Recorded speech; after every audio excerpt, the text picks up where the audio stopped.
E essas faculdades debilitadas são oferecidas a Deus, que recusava aceitar as vítimas em sacrifício, a menos que essas estivessem sem defeito. Nós destruímos a nossa saúde e nos apresentamos a Deus a si mesmo, destruindo a saúde. Não, eu estou aqui, mas Jesus vai me aceitar. Eu destruo o templo do Espírito Santo, eu derrubo o templo do Espírito Santo, mas eu estou aqui, adorando a Deus. Lembre-se que o Senhor não aceitava sacrifícios de animais, dos bichinhos que eram oferecidos como sacrifício, em símbolo de Cristo, como eu sempre repito, para você não pensar que é alguma coisa estranha.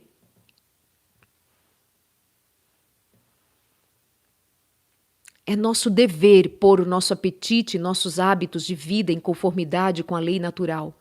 Se os corpos oferecidos sobre o altar de Cristo fossem examinados com o mesmo rigoroso escrutínio a que eram submetidos aqueles lá nos tempos judaicos, quem seria aceito com os nossos hábitos presentes?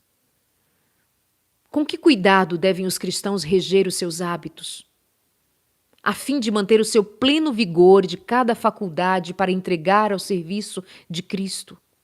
Se estivéssemos santificados em alma, corpo e espírito, nós devemos viver em conformidade com a lei divina. O coração não pode manter a consagração a Deus enquanto se condescende com apetites e paixões que destroem a saúde e a vida.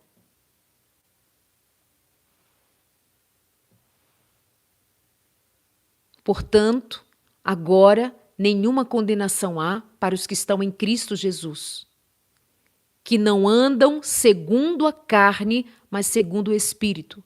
Nós normalmente usamos só a primeira parte desse verso. Nós dizemos assim, não há nenhuma condenação para os que estão em Cristo Jesus.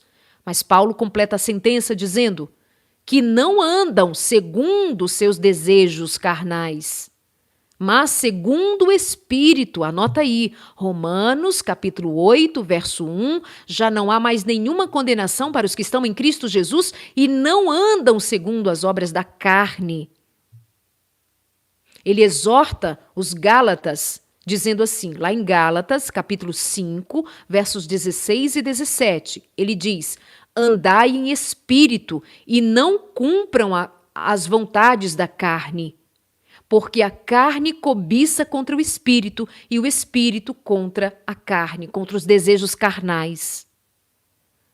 Não andem cumprindo os desejos da carne, mas andai no espírito. Ele menciona algumas formas de concupiscência da carne, de desejos carnais. Ele fala a idolatria, a bebedice e coisas semelhantes. Depois de mencionar os frutos do Espírito, entre os quais está a temperança, ele acrescenta, e os que são de Cristo crucificaram os seus desejos carnais, as suas paixões foram crucificadas. Verso 24. Gálatas 5, agora verso 24. Paulo menciona em Gálatas os frutos do Espírito. Entre o fruto do Espírito está domínio próprio. Cristão que não tem domínio próprio no comer denota a necessidade de buscar ao Senhor em espírito e em verdade para ser capaz de ter domínio sobre todos os aspectos da sua vida. Ter uma vida dominada pelo Espírito e não pelas vontades, não pelos desejos carnais. E para isso precisa estar em Cristo. Bom, para finalizar, é preciso dizer ainda que hoje há, entre os professos cristãos, muitos que haveriam de julgar que Daniel era esquisito, que Daniel era mesquinho, fanático. Eles consideram a questão do comer e do beber como de muita pequena importância para exigir tão decidida resistência, tal que poderia envolver o provável sacrifício de todas as vantagens terrenas. Não precisa, diriam muitos hoje para Daniel.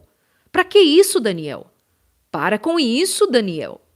Isso é desnecessário. Deus sabe do seu coração. Não precisa você ficar aí escolhendo alimentos simples. Não, experimenta de tudo que está na mesa do rei. O que importa é seu coração para Deus.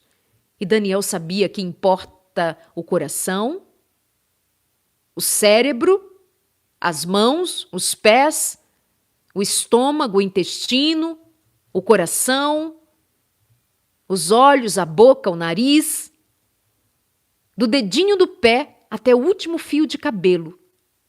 Tudo nosso deveria ser posto para adorar a Deus. E adorar a Deus não é levantar a mão para cantar, isso qualquer um faz.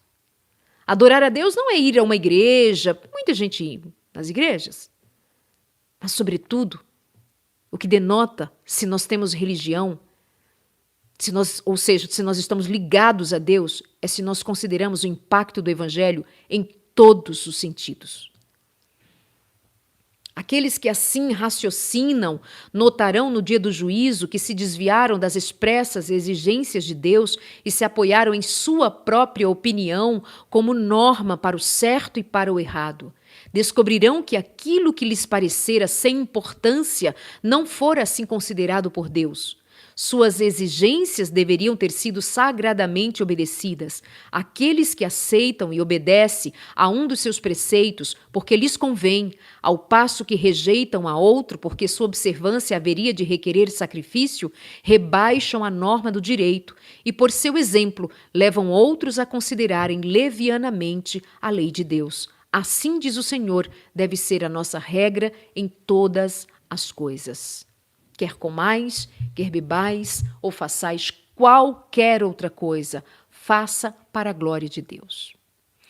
Esse foi o nosso primeiro encontro da semana com o tema Espiritualidade e Saúde, e nós voltaremos a nos encontrar às 3 horas da tarde.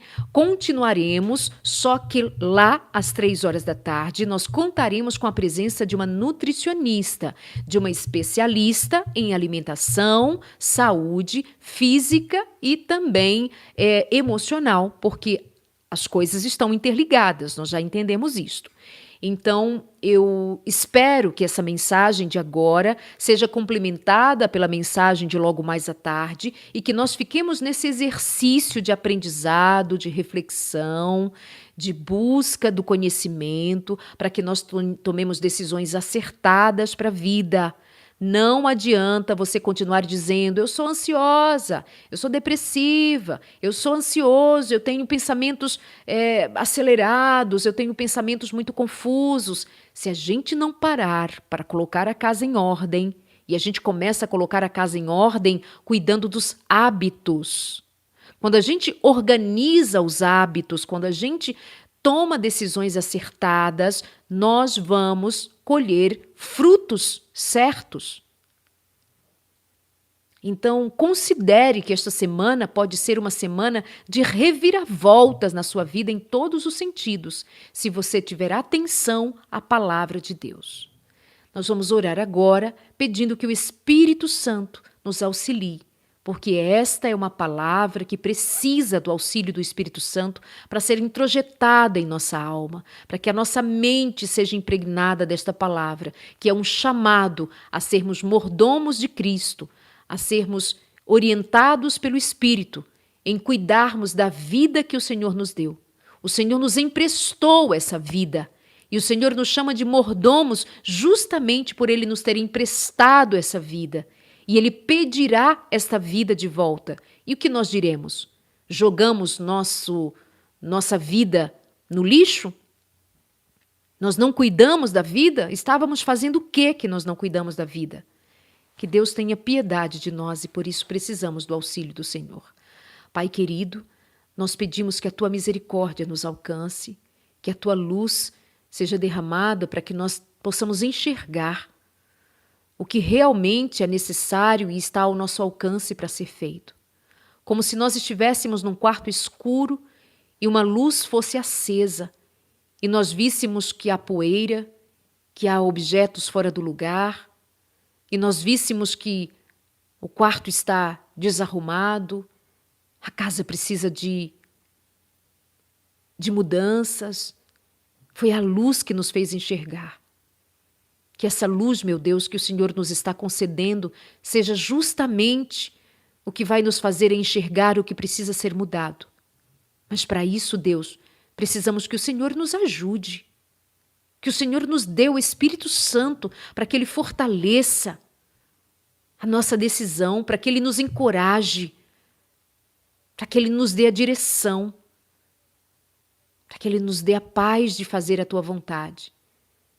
Comendo, bebendo ou fazendo qualquer outra coisa, nós queremos viver para a Tua honra e glória, Senhor. Em nome de Jesus. Amém.